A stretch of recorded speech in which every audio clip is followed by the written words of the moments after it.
Thank you. Namaste, Jai Shri Ram. And Jai Shri Krishna, of course.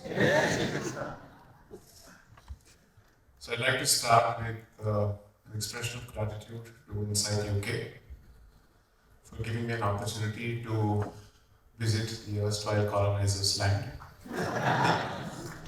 and perhaps initiate a reverse trend. I really hope to understand the realities of the Indian diaspora here, because I understand that the circumstances and the challenges that we face back home may not be the same here. So sometimes it helps to actually get a feel of it firsthand. I've been given a topic and usually I have a track record of veering off track. And let me see if it works here. I understand that a lot of people have already heard me on a variety of platforms. So rest assured, you will have to suffer my political incorrectness for the next 1.5 hours. And of course, you can come at me with as many questions as possible. The only rules of the engagement here would be keep the attack professional, civil, and even personal, limited to my views on the subject. And you don't need to hold back any punches. I will try my best to respond, as long as you're able to withstand my punches.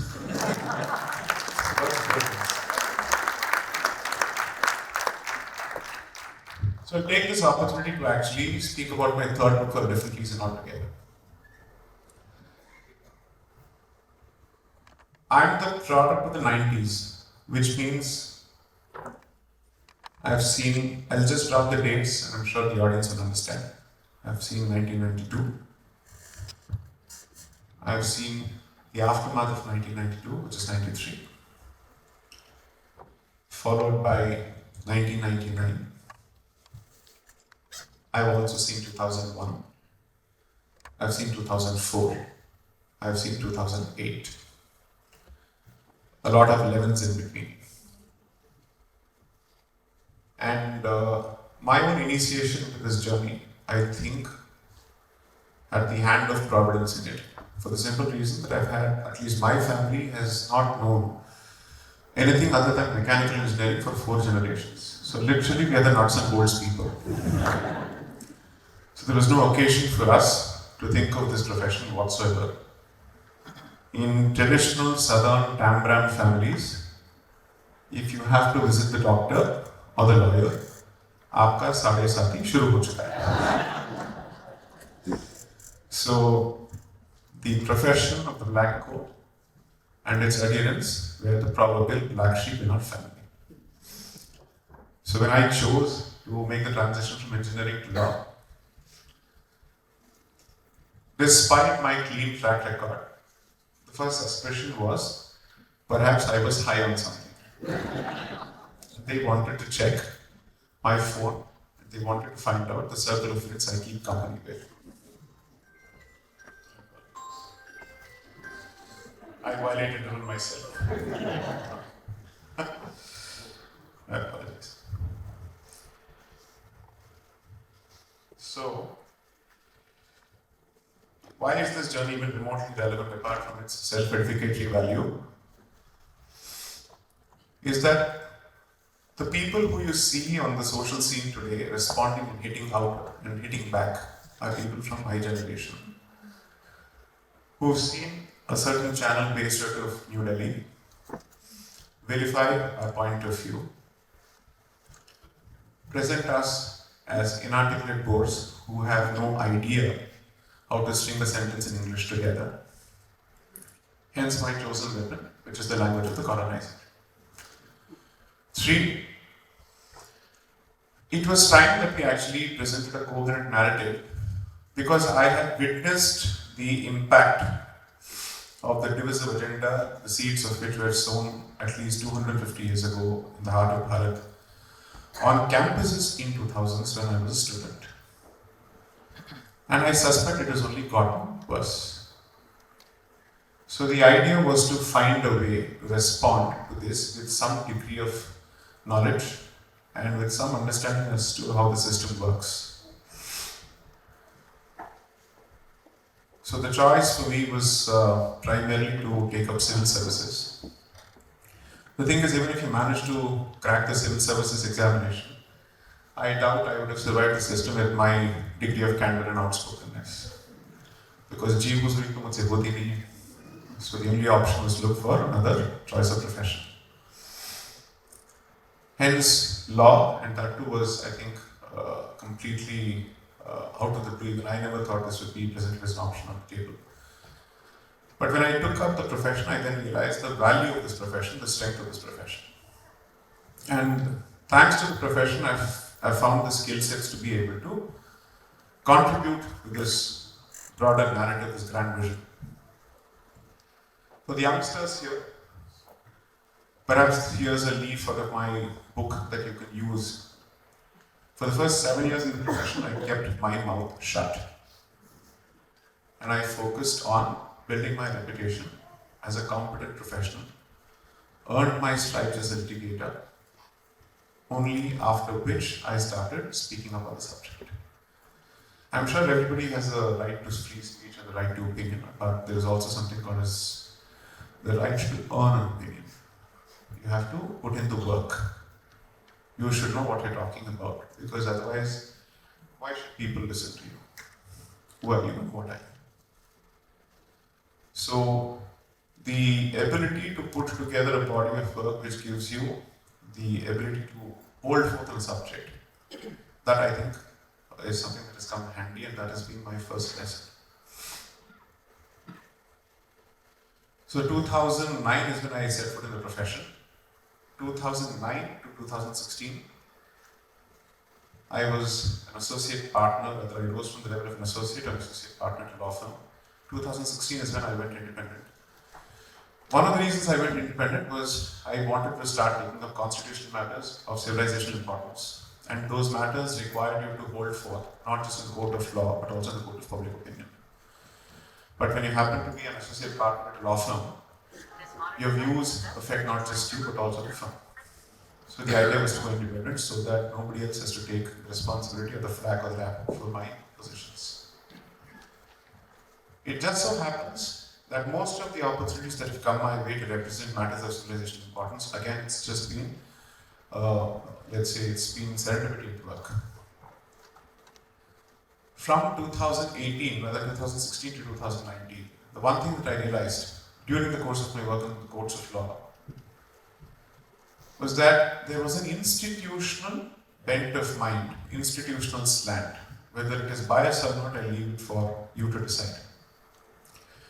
Which made it extremely difficult for the civilizational point of view, the Bharatiya civilization point of view, to find resonance and an audience in the Indian Supreme Court, not a foreign land. Which I felt was indicative of a deeper problem. And that is what led to the gradual analysis, which gradually led to the books. During the course of my research in some of these matters, especially the Padmanabhaswamy temple matter, I realized that almost every princely state prior to its accession to the Indian Union was a religious state, not a secular state. Clearly, the partition was on religious lines. Surely there were religious affiliations of each of these princely states, whether Hindu or Muslim. Almost every Hindu princely state, which was headed by a monarch or a family, would have a presiding deity. Eklimji for Mewar, Jagannath for the Gajapati of Odisha, Padmanabhaswamy for the Travancore family, so on and so forth, Chamundeshwari for Mysore, Kashi royal family, obviously, Baba Vishwanath, so on and so forth, multiple examples. So the question I had to ask myself was, if the parts which went on to become the Indian Union were not secular, how did the Union become secular? What explains this slip between the cup and the lip? So what was this transmission loss in between?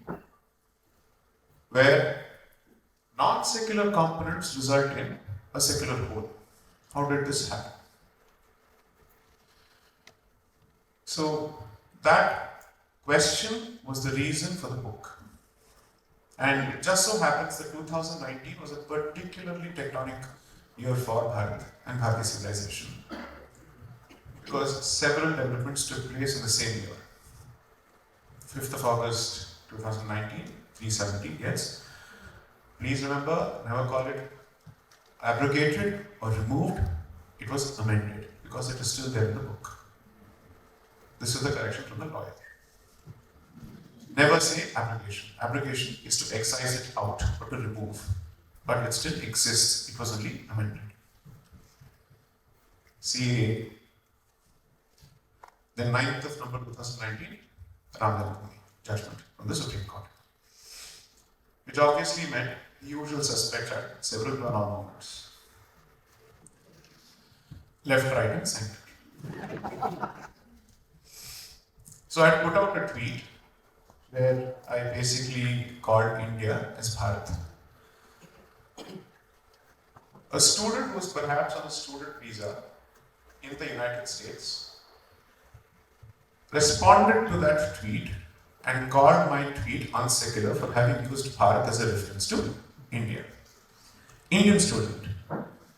Barely must have spent a semester in the United States, must have acquired a fake accent in 30 days.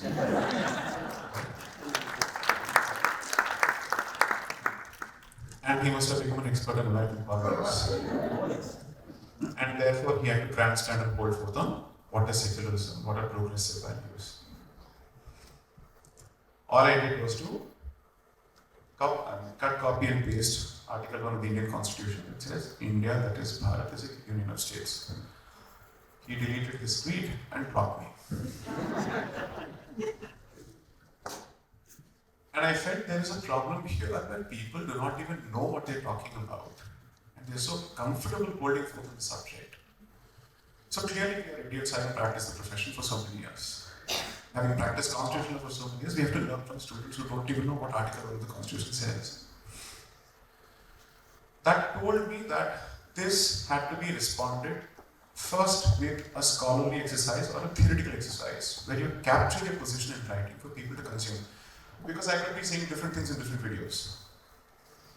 But if somebody asks, what does this fellow actually stand for? What does this hate monger stand for? This fascist. We have to find out what he stands for. And so I said, I will subject myself to the scrutiny of better informed people by putting together a book. So when I thought of writing the book, I had only one book in mind.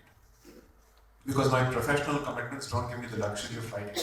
Contrary to popular perception, I'm certainly not a public interest litigator. I'm a hardcore, ruthless, mercenary commercial litigator. With only 10 to 20% of my commercial time being dedicated to civilizational causes, not beyond. I don't have the luxury of being beyond that. The first book took about 6 months and 15 days to finish. And by the time I was done, I realized, picture bhi baki hai. So that turned into 3 books. And by the time I was done with the second book, I realized it will be a tetralogy, not even a trilogy. So I finished the first 2 books in 21 and 22. 23, I said I'll take a hiatus to the book writing, because I didn't want my, commercial competition to benefit from my stint as a writer, because they would have written me off as a litigator, which is bad for me. I took a step back. 24, I had to apply for senior designation, and once I got the silk, I said, I'll Gandhi mein phir se uthaunga. So the third book is underway. Now this entire Prishtabhumi, this Sandarbh, why? Because during the course of the research for the third book, I started asking myself, when did the Hindu consciousness break? When did the Bharatiya consciousness actually break? What happened?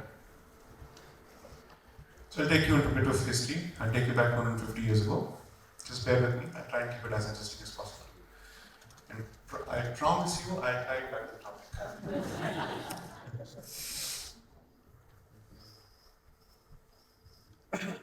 1757 is a very important year in the history of Bharat, because that's when the Battle of Plassey is fought and won under Robert Clive, or Clive of India as they call it. where he defeats the Nawab of Bengal, and for the first time, a trading entity becomes a political entity with a military arm of its own in Bharat. Those who had come perhaps in the late 1590s and early 1600s seeking Jahangir's permission to establish trading posts in Bharat then become a political force, a military force to reckon with for the first time in 1757. Remember, when people say this, they constantly tell you they've ruled us for 200 years. No, they haven't. 1757, they managed to carve out a sliver of Bharat in Bengal, and that was a small sliver. But when you think of Bengal, remember one thing, it's not the Bengal of today. Bengal of then, Odisha, Bihar, and Bengal. It's a fairly large province. But compared to undivided Bharat, it's a sliver. So, what was happening in the rest of Bharat at that time?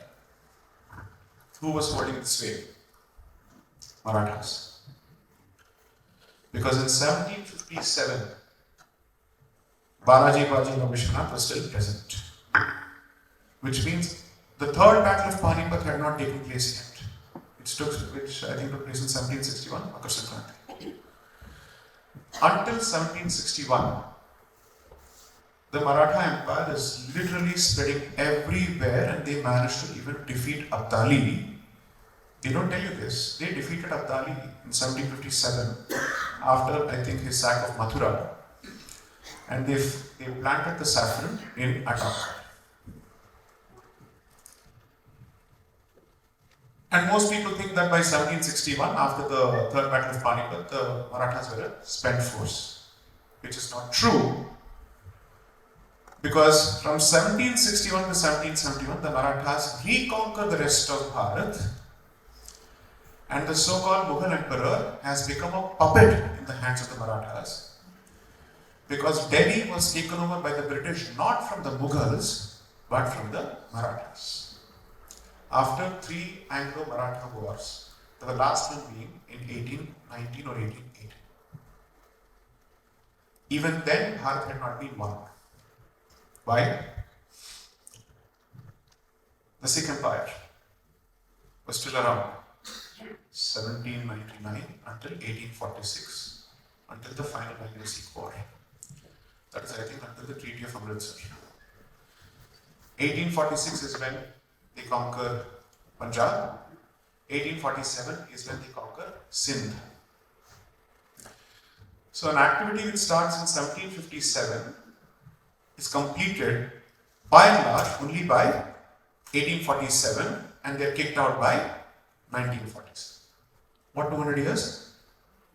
Where do these 200 years come from? That is the myth. So this is one myth. The other myth about Indian history is a larger figure, 800 years of whatever. No truth in it. No truth in it whatsoever. So in 1763 something starts. How many people have watched or read Anand Math? Bankim Chandra Chatterjee's book Anand Math.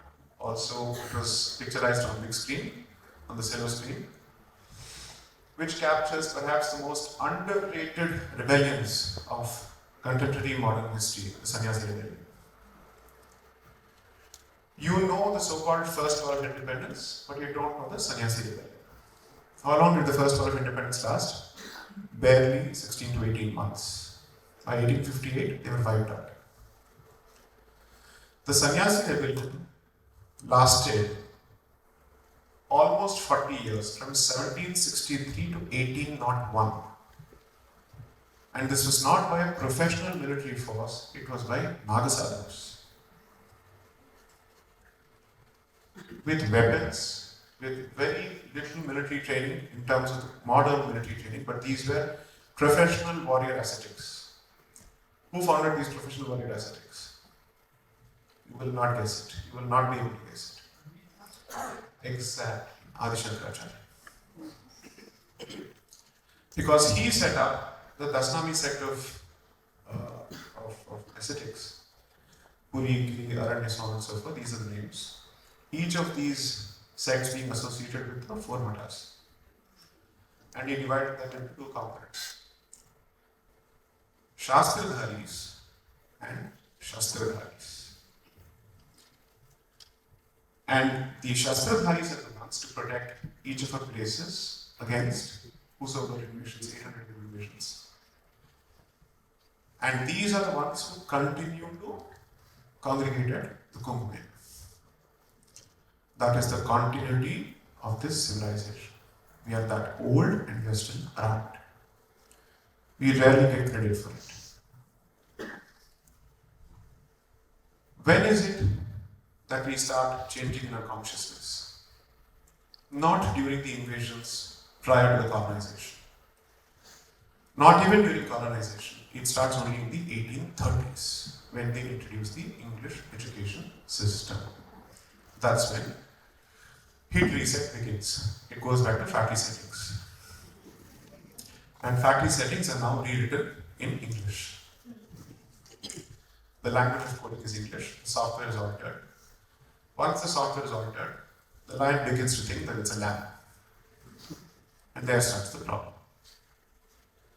So that's where, remember one thing, military defeats are overrated and hyped. Cultural defeats and mental defeats are barely understood. Because a military defeat is usually permanent and transient until you accept it. Cultural defeat is such that once you concede an inch, the wolf knows how much to grab. And if one generation has been converted to the colonizers' ideas, you've had it. No wonder you have speeches given at MIT by people who have nothing to do with the issue in question, who are appropriating every cause under the sun except their own cause.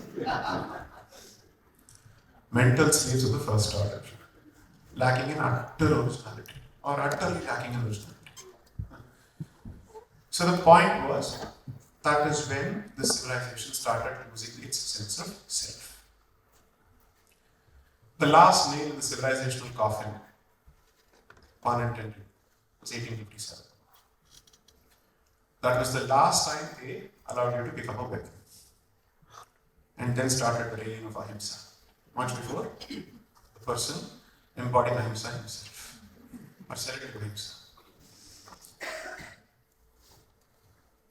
We are where we are today because of a fissure within Hindu or Bharati or Sanskritic consciousness. Hence the need for Hindutva. Hindutva was neither coined or founded or conceived of by Savarkar. It is a myth. He was not the first person to do it. Since the first place of colonization was Bengal, the first resistance also started in Bengal. And it's important for people to know the history of proud resistance presented by Bengali Hindus so that you know how far we have travelled in 2025. 1892 was the first time Hindutva was coined by Chandranath Boshu. In his book, Hindutva, I think it says Prakriti Hindu or Prakriti Hindur, which means Hindutva. The essence or the nature of Hindus, basically Tva means ness, so Hindu-ness. So therefore the point is the essence of being a Hindu, that is Hindutva, that's it. And he lists out a series of qualities which make us Hindus. So if someone tries to tell you Hindu and Hindutva are different, then they don't understand basic grammar. That means they don't understand basic Hindi or Sanskritic grammar, which proves my point of colonization. So therefore, to those people, I have to say Hindutva means Vache Hinduness. Okay? So how can Hinduness be different from Hindu? What is the essence of being Hindu? You understand the distinction or lack of distinction being British and Britishness, don't you? So that is Hinduness. Now the point you have to understand is, how do you define it? There are lots of myths which pervade about this concept.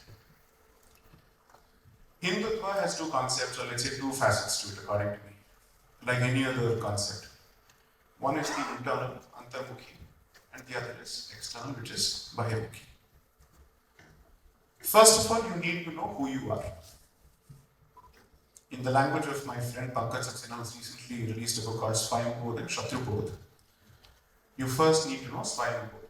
Who are you as a Hindu?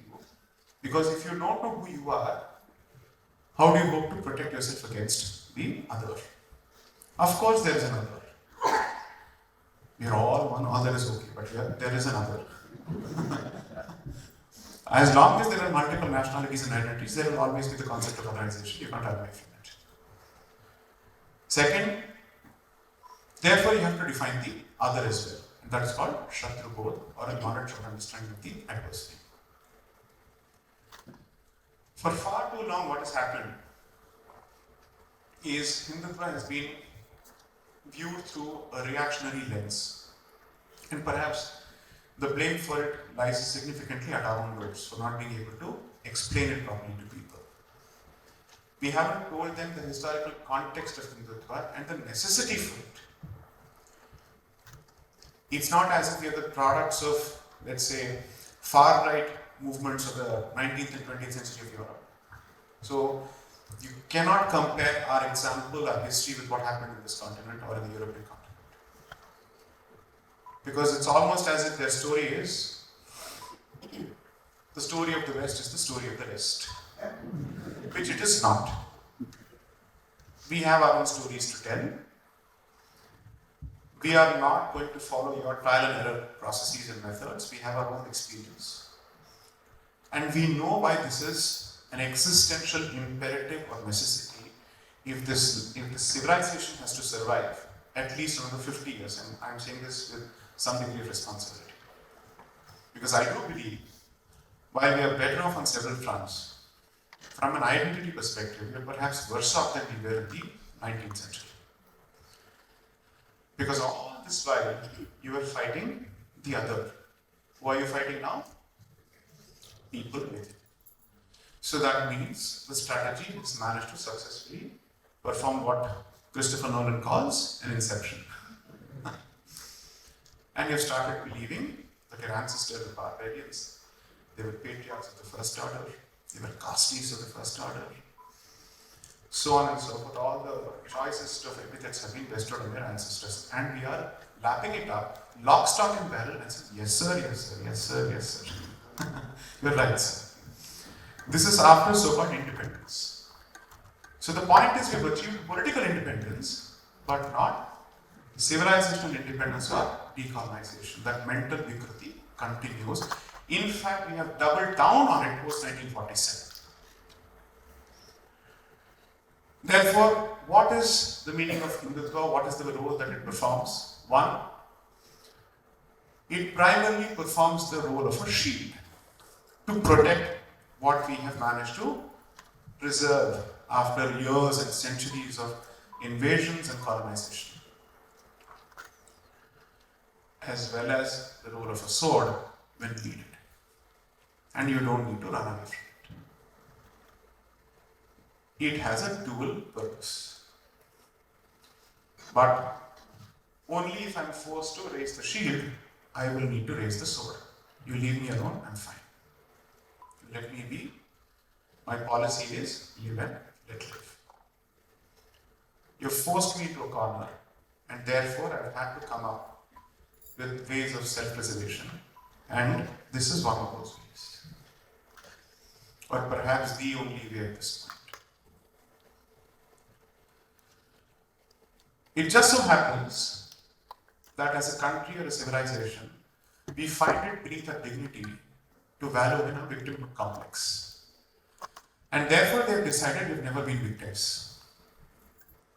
Because you've chosen not to make a story out of your victimhood, unlike a few others, who survive on victimhood for generations together, where cottage industries are still kept alive solely on victimhood complex, brands and institutions survive exclusively on victimhood complex, spread across continents, spread across now faiths, regardless of where they come from. Every town, Dick and Harry wants to actually adopt that particular cause. without even knowing what the basis is. We have not presented our story in its entirety. And therefore, the history of our persecution, prosecution, and victimization has been completely airbrushed and pixelated. Because you see, the question is, if you were so victimized and persecuted, how are you still around and how are you so successful? You should ask the question, the very same question of people. I should perhaps deny the Holocaust because you're still around. There must be some problem with that entire narrative. How is it that you're so comfortable purchasing that with respect to one community, whereas we have survived or witnessed waves of holocausts, perhaps the most bloodiest of it? As always, it is not their job to tell your story, it is our job to tell our stories. There is only so much that you can actually blame the other for. When there are doables within and you don't do them, you have to take the responsibility because the blame lies exclusively, if not exclusively, at least primarily at your doorsteps. Hence, the renaissance which we are witnessing at this point. In my view, while people celebrate 2014 for a lot of other reasons, 2014 could not have happened in vacuum. Things led to it. And they reached a charam sima, a tipping point. And when you finally start asserting yourself, especially at the political level, that's when people have a problem. आज तक रीढ़ की हड्डी नहीं थी, अब कहां से आ गई? Bend, stay supine. Listen to us. Remain third world and subservient. That's where you are. And I'll tell you how this mind works. And I challenge anyone to challenge me on these facts. From whichever institution, whichever whatever.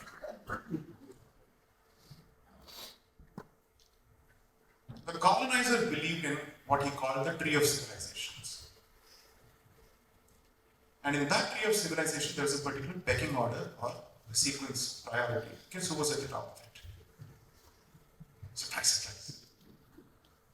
His problem when he came to the shores of India was, we managed to conquer these people, but still somehow they managed to retain their spiritual core. There is something about this civilization that we are not able to wrap our heads around. And therefore he starts saying, if at all there is something worthy of emulation, or let's say, there is something of value your civilization has to offer, surely there must be a white component to it. Somewhere somebody would have inseminated you. And that is the root of the Aryan invasion theory, because he starts off by saying, all that is great is white, and victory is white. And then starts the Aryan invasion theory with no knowledge of genetics, with no knowledge of anthropology, purely mapping languages onto culture, saying a language is indicative of your origins, whereas language could be transient. That's how it starts. The Aryan invasion theory is then weaponized to divide the Hindu society from within. To say, some of you come from outside, some of you are natives. Therefore, they try to create and manufacture colonizers from within the Hindu society. And therefore you have my brothers from the south, who now have actually purchased that entire nonsense, that garbage, utter pile of trash, lock, stock and barrel, with pride, with indigenous pride. Indigenous pride for an alien theory which has no basis in your lived history. It cannot get more warped. So, if you understand, and if you wish to understand colonization, you are not trying to understand history, you are trying to understand the continuing present. And that is the reality of Bharat as it. So this is not an archival study like a tourist going into a zoo trying to understand these animals. Or when you're trying to look into a museum to understand the past. That museum still exists with the living creatures behaving like relics. colonial relics. Hindutva is a call to go back to the basics. It is not xenophobic by any yardstick or imagination, because the Hindu identity and therefore the Hindutva identity is not based on the concept of race. That's what these geniuses fail to understand. You are obsessed with race and color, we are not. Look at me. We are not. My shade is perhaps the brother shade of cherry blossom. People know what I'm talking about. It's a black shoe polish. Okay? And I wear it proudly. Because once you go black, you don't go back.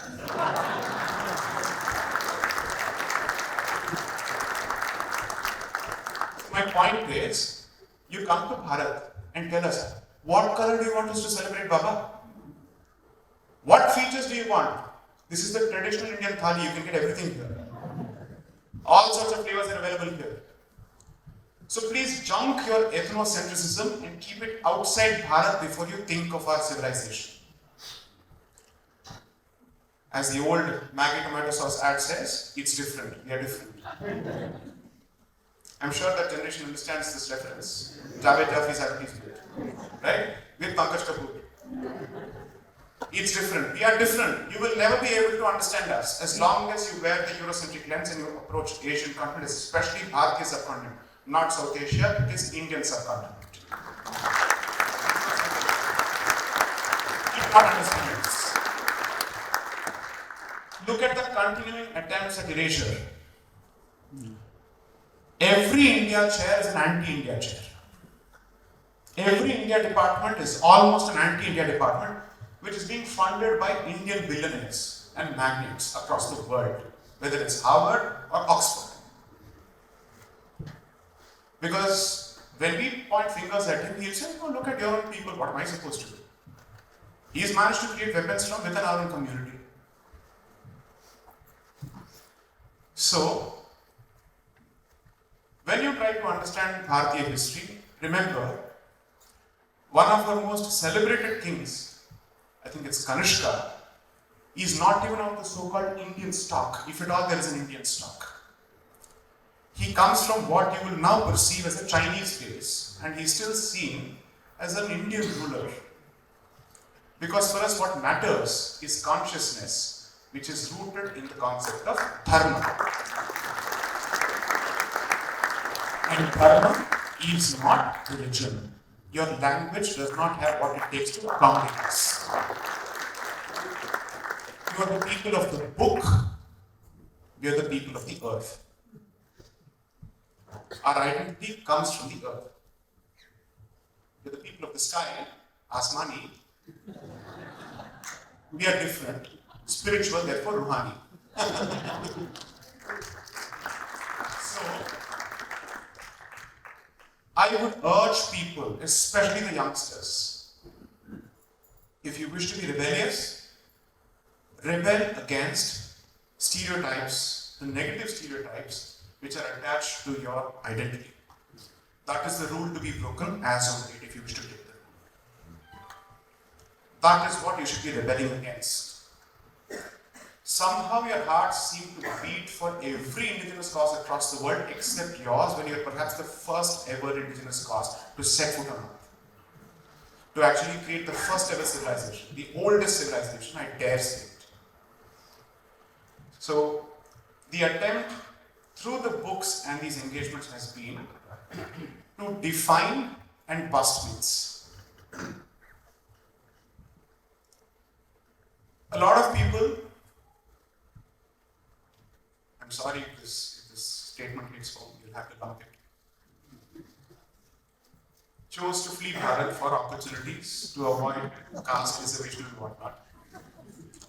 Well, it has come here, it has come there, both America and the UK, because the problem is your identity, and as long as you wear your identity, they will never stop haunting you. They have a problem with your identity.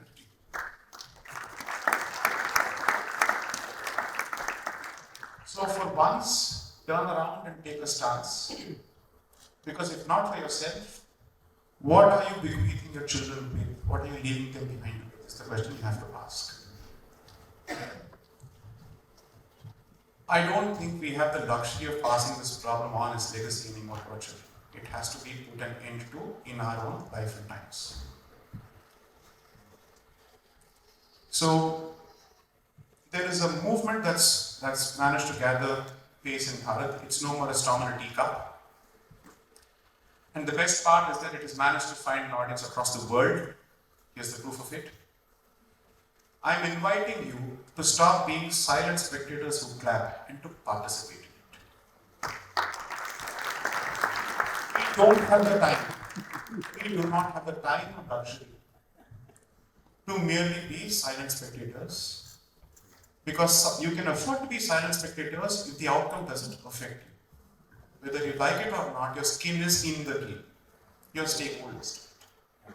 So please participate. Don't raise people like me or Anand on a pedestal, because that is too much of a burden to put on us. And the magnitude of the problem is such that this no personality cult can succeed in delivering the goods here. This needs to be a people's movement and not a personality-based movement. Participate as much as possible, yatha shakti, yatha samdhi. I am not here to ask you to contribute chanda. I don't need to do it. I am asking you to first of all invest your soul in it. That is the biggest chanda you can offer. And your commitment. And then whatever follows is a consequence of the decision that you take. These engagements cannot be what I call soda bottle engagements, where out of sight is out of mind, where the moment I walk out of the room, the excitement has come down. It needs to translate to something concrete, assuming you see the value in the investment for your own futures here. I am localizing the issue and the challenge and the problem for you. Allow me to also say something much more uncomfortable. Perhaps there is a time where Bharat needed its diaspora to do the batting for it in these countries. Today, you need Bharat more than Bharat needs you.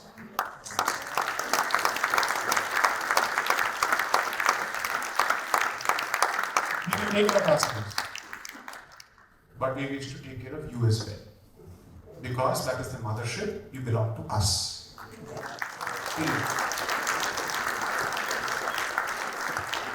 So think of it as a flying carpet or a magic carpet policy that a particular country introduced, perhaps in the 50s and 60s, to save its people.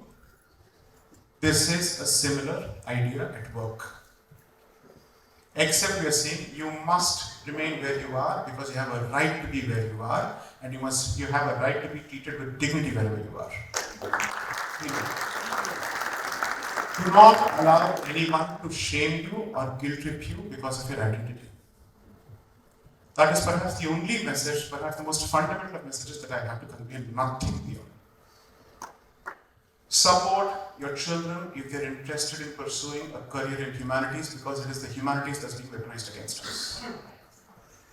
Okay? Enough STEM, that's done. First generation, second generation, Maslow's needs have been fulfilled. Okay?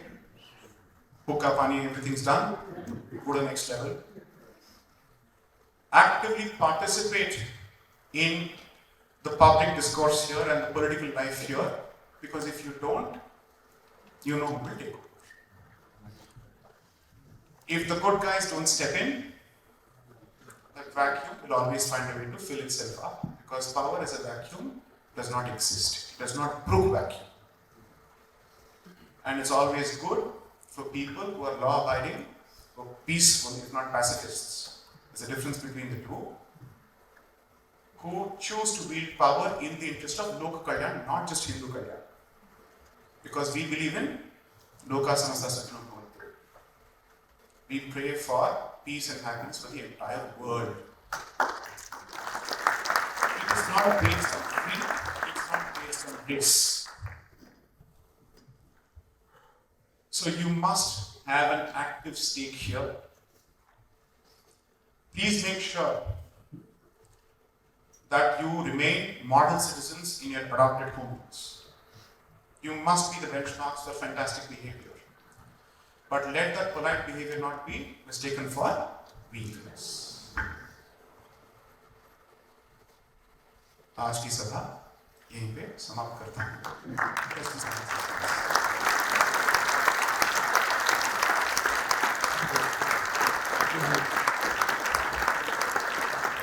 I don't know the questions. It's not a scripted Q&A. I have no idea what I'm going to be thrown at. Yeah, please. What a moment of epiphany that was. Thank you, Sai Deepak ji, for your boundless compassion in sharing your wisdom so generously with us. Great, thank you.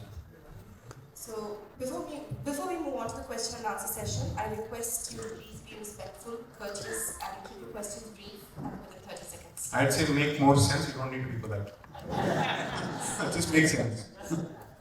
Please mention your name and your city when you ask your question.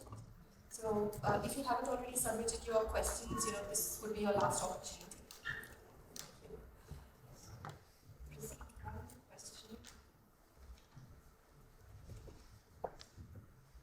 We received one question on email.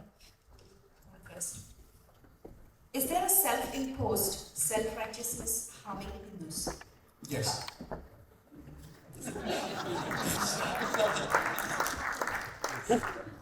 We are geniuses who celebrate Chanakya without understanding what Chanakya actually said.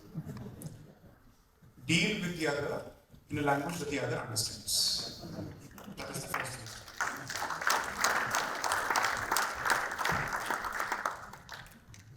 If he understands harmonic behavior, बहुत अच्छे. If not, we will show what does Tantra do. The first person to actually crack this code after centuries of innovations was Chhatrapati Shivaji Maharaj. That's why he was such a difference. Because he said, these guys do not understand our code of war, they don't understand our rules of war. There's no point in actually being civil in a battlefield when he's perfectly comfortable standing in the back. He's perfectly comfortable waging battle at night. He is perfectly comfortable treating women and children as war booty. What do they call it? Male ganimat. Then, how do you respond? Then you must respond in kind. And even there, he managed to show restraint and civility. That's the beauty of it. So, you don't, that's what the question I keep asking is, what is this audience that you're trying to cater to and trying to be prim and proper and all that in a battle, in a civilization battle? You're not going to gain or get brownie points for being good. Be good to those who understand it, who value it, and who deserve it. If not, self-preservation is the first rule at this point. You need to. And here you don't need to apply these self-imposed PC filters in your head and consciousness. Not needed. If you can't even get to vocalize the truth, I doubt you'll even have the spine to stand and represent it and act on it. Speak first. Next. Our next question is from Anirudh Garimenda. What would your advice be for a 12-year-old Hindu child born in the UK about practicing Hindutva abroad? Can Arvind please start?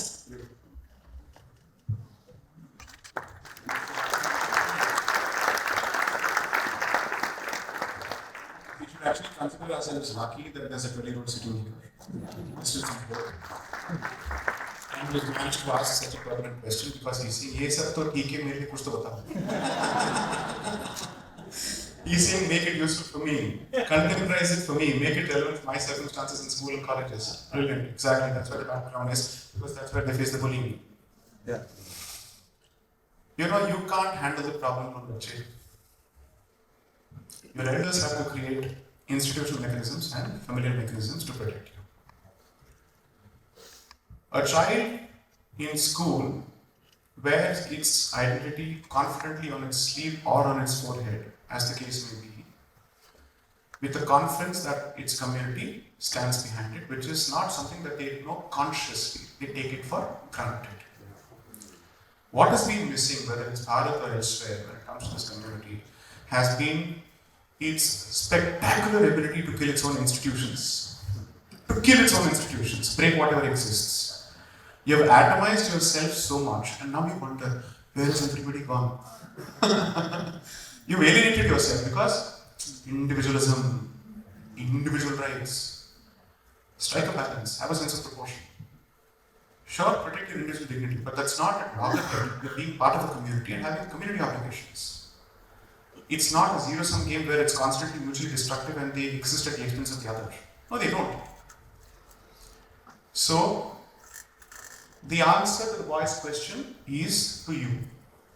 Create mechanisms, use the temple, use the institutions, use community organizations to ensure that the child's back is safely secured by you. It's for you to actually protect his back or her back or their back. 2, to you.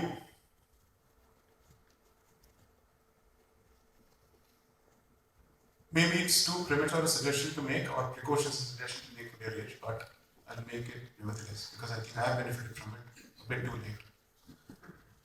Establish a personal connection with your gods.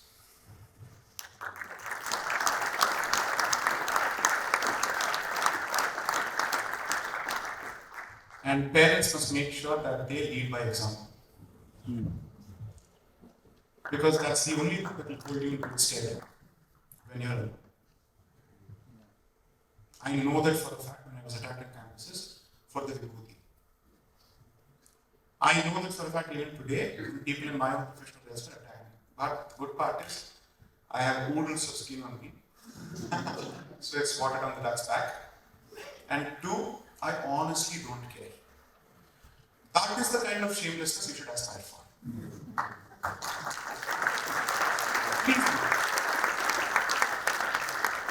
Because you can't guarantee that the community will always be there to help you. And second, if a community has a problem when it's in the majority, it also has a problem when it's in the minority. Then there's a problem with the community whether it's a majority or a minority. उस रोग का कोई निवारण नहीं हो सकता है. As I think movie Chariots of Fire, which is a fantastic movie, it has a brilliant quote: "Man can't put in what God has in it." But you have 33 gods. It's not 33 crore gods, by the way. Koti there is not crore. All your gods have actually put that in you. You just have forgotten it. It's a self-imposed amnesia, self-imposed restriction. Unplug from the matrix. Take the red pill and realize the truth. So for the child, we have a duty to create a safe space and a strong space for the child, outside, physically and within. So when I started this journey of engaging with the public in 2016, I was telling this to the organizers during my interactions. Quite a few people came and told me, now is when your journey begins, sadhana shuru kijiye. And I was like, what sadhana? Who is this person? I have no interest. I don't have the time. I barely have the time for my nityakarma, but I do all of this. When the attacks increased, I realized that the only way you're going to withstand this is through Atmabal. Nothing else. And therefore, at the heart of it, the answer is not social, the answer is not cultural, the answer is not economic, the answer is not political, it is spiritual. That's the point. As long as you beat around the bush and you don't hit the nail on the head here, this is the nub of the matter here, until and unless you cross that saransh, you're playing a game which is perhaps superficial. You're not from the West, which means you understand the other worldly as well. They have lost touch with it. They've killed it. Whatever was there was killed, according to me, in the 1500s and the 1600s, thanks to a certain reformation. You still have your institutions, your sampradayas intact after all these centuries. If you protect that and you retain your connection with it, I don't know whether you succeed or not, you will certainly have the reed ki handi and a stronger spine to withstand the situation and look for solutions. So I'm not here to wave a magic wand and say, Chumantar ho gaya, everything's done. No, this is not it. But I think the biggest strength that anybody can ask for or pray for is the strength to deal with the situation more than the solution to the situation. You should have the ability to do it. And therefore, sadhana is where it starts. Make sure that the Ajna Chakra, the forehead, always is populated with the tika. Always. And if someone asks, have the shamelessness and the guts to brazen it out. Some people literally get away with murder. We are not even doing that. We don't even do that.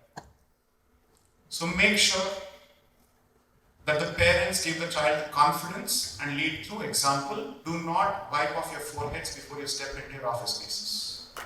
Don't do it. Well, fortunately, I've had a Prime Minister who wore the Kala of the Raksha Kavach. I think now it has become cool, or cooler if it was never cool in the first place. Right? Next. Thank you. The next question is from Ramakrishna ji. Do you want to read your question, Ramakrishna ji?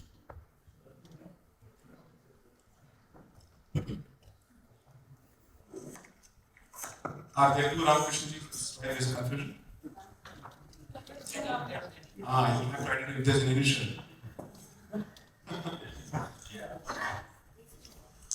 Sorry, Namaste. Just It's a blunt question. My name is Chandrasekhar. Jesus. In the mention in the concept of the roots of identity, why Indians are not good timekeepers?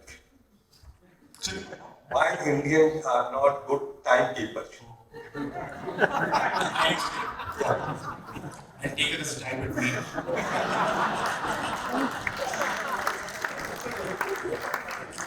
Because for us, Kal is not linear, it's a chakra.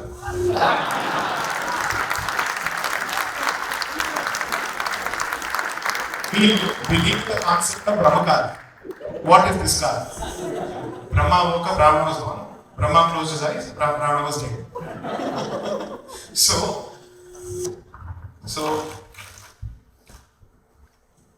to take this seriously and to not reduce this to some kind of a facetious answer, in my view,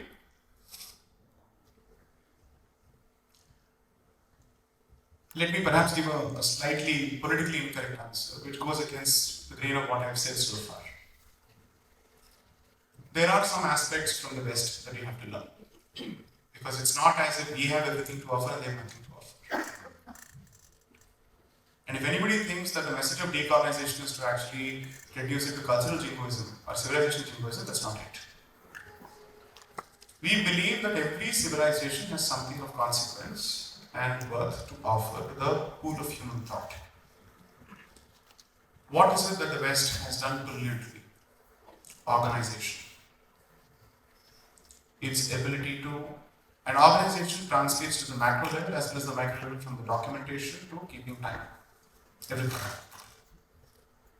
But what is it that they have managed to do which has brought them to the point of, I think, the beginning of the end in terms of cultural decline, is that they have themselves killed any possible approach which is spiritual in nature. We have kept that alive, but that's no excuse for being tardy in this world. And we don't need to actually think that they are mutually destructive. Again, as I repeat, our civilization does not believe in a binary approach. Both have, let's say, a certain value to present. Which is why I think the first contemporary modern age Hindu saint to understand this and present this was the other Narendranath Datta, Swami Vivekananda. And therefore, the very first mission was established in the West, not Belur Math. It was established in America. Because he said we have a lot to learn from them. There has to be this technology transfer that takes place. We transfer inner technology, they transfer the external technology. That's the battle that we'll have to resort to at this point to catch up. So I take your point and I apologize for coming late.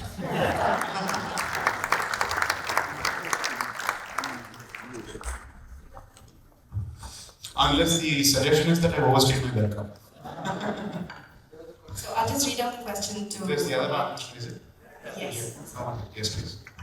Yes. As a Supreme Court lawyer who is an expert in the constitution thing, as a result of the consensus, whenever it happens, do you think it is possible to stop the reservation quota going above 50%, or will there ever be a situation where there won't be any reservation at all in India? How many want me to answer this question? Sure, please. You suffer the consequences now. The onus is not in me. Sometimes I think if you initiate a conversation at the wrong moment, even if it's the right conversation, the audience is not ready for it.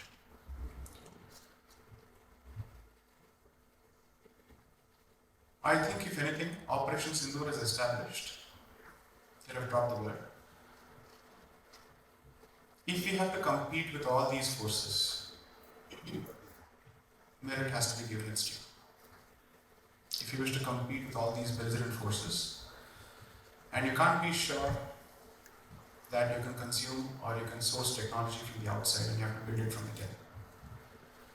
And if you're so keen on Atmanirbharta, which appears to be one of your slogans at this point,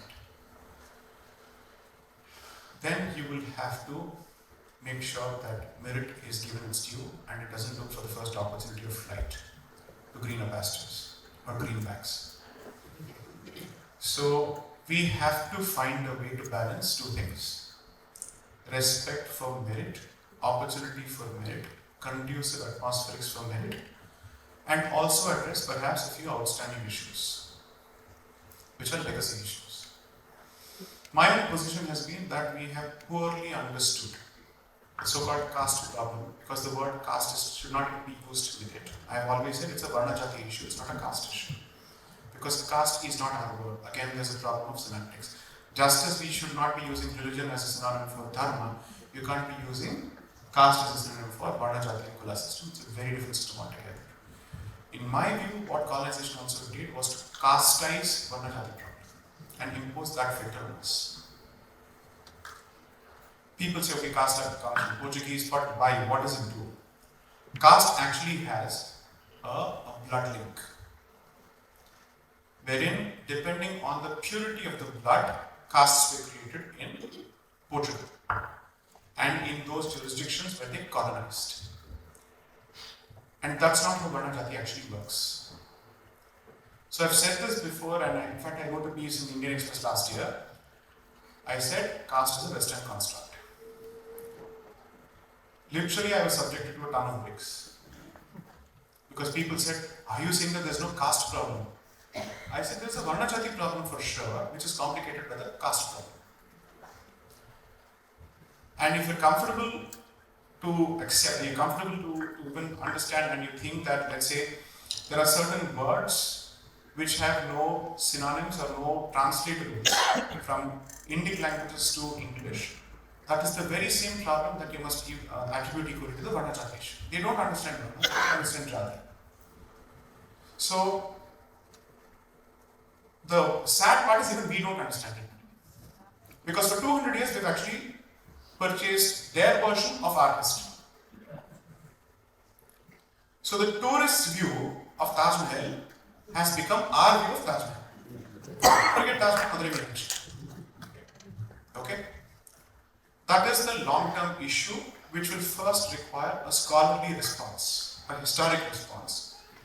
Because you see, political conversations cannot happen without preparation of such a sensitive subject. The audience is not ready for it yet. So you first need the theoretical grounding, the foregrounding. From there, you go to the public discourse, and from there, you go to the political discourse. Because the political discourse is typically the last mile and the worst mile. Because there you have vested interests fishing in troubled waters. And two, messaging, political messaging is always crude and blunt, and caste is an extremely sensitive subject. My apologies, Varna and Jati are extremely sensitive subjects. And if there is a slip in what you say, there are serious consequences for the speaker as well as for the society. So that is the long-term issue. But sometimes what happens is, if you believe in Niyati, Niyati creates certain circumstances where you realize, if I don't give talent its due, I will not be able to meet the challenges which surround me. And the Shakti Pradarshan that Bharat has done through Operation Sindhu has reinforced the need to respect talent and to respect merit, especially homegrown indigenous talent, because you don't know if you can trust the person who you've been sourcing these armaments from. Okay, you never know. As they say, there's a country which is a bad enemy but a worse friend. Right? So you can't trust that country anymore. So perhaps economics could lead us to revisit these issues, or national security could lead us to revisit these issues faster than we thought. So let's see if that happens. How many more questions, ma'am? We take this will be our last question for today. Dr. Sudhakar Krishnaswamy. Being in an RI. This goes on YouTube, so use the mic. Thank you. Yeah. Namaskar. Namaste. Thank you for the speech, a wonderful speech. My question is, being an NRI for us here, how can we contribute for the growth of Bharat while preserving our Hindutva? Thank you.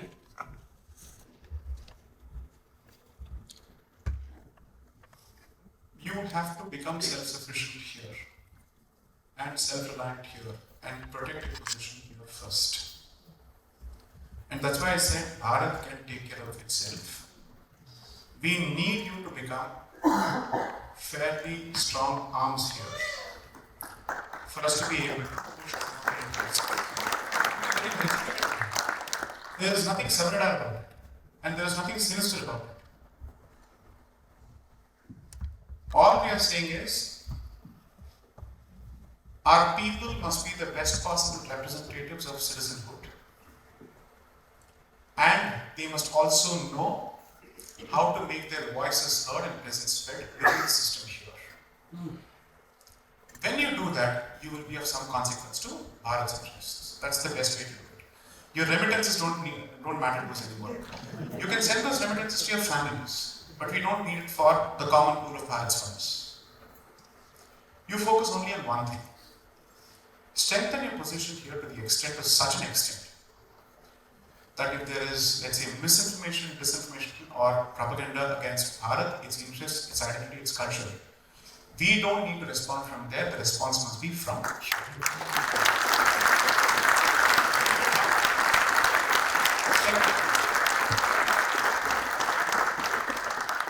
Be a nice person, but you don't need to be the good boy. There's a difference. Okay? And two, I have actively suggested and made this suggestion to the Hindu diaspora or even the Indian diaspora if they're interested, which is invest in purchasing properties around temples in Bharat before it is taken over by hostile entities. Form a collective pool of trust, take over those lands, you have the resources, buy them out quickly, as quickly as possible, so that you preserve the purity of those spaces and the identity of spaces surrounding the temple. I've said this to people. The biggest contribution that you can actually make at this point is to preserve those spaces so that the core energy and the energy of the place surrounding it remain intact. Thank you.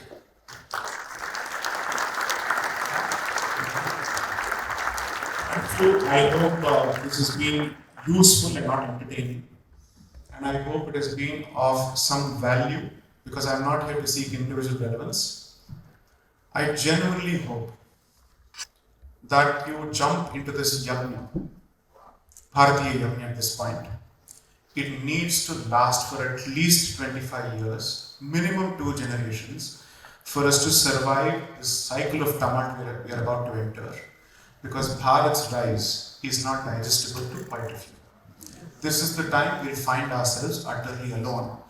And I want to come to a point where my best plan is me, plan A is me, plan B is me, plan C is me. I don't need others. It's for others to jump onto this party because Bharat's party is just about started. Second, the other side of the cycle of tumult is the age of Bharat, and by that I don't mean Bharat as a country, but Bharat as an idea. We will tell the world and we will educate the world. I use the word educate consciously, even if it is condescending and patronizing. We will teach you what it is to coexist without erasing identities.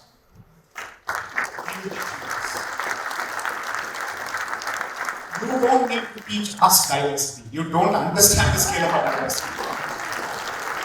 You have no idea what they're talking about. And your penchant for diversity is newfound. We have always lived with it. We take it for granted.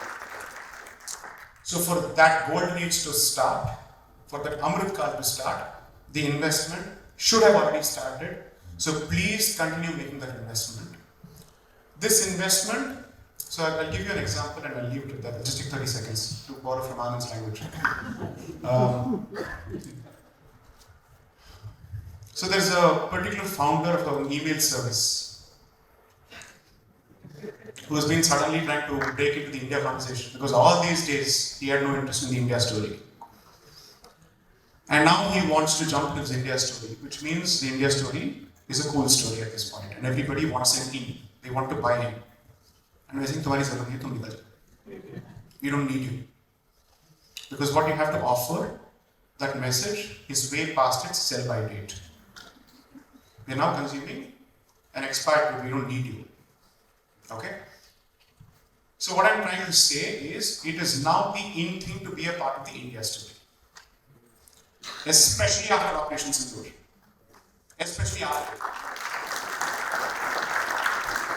For the first time, Bharat and its adherents have such a large landmass, united political entity at its disposal, with the fourth largest army, but perhaps the most battle-hardened army at this point, and which now has the wherewithal to respond to every challenge and multiple challenges at the same time. And that, I think, a lot of people are finding it hard to digest and swallow. You're saying, nevertheless, bachana to padega bhai. You have to do it. We will force you to do it now.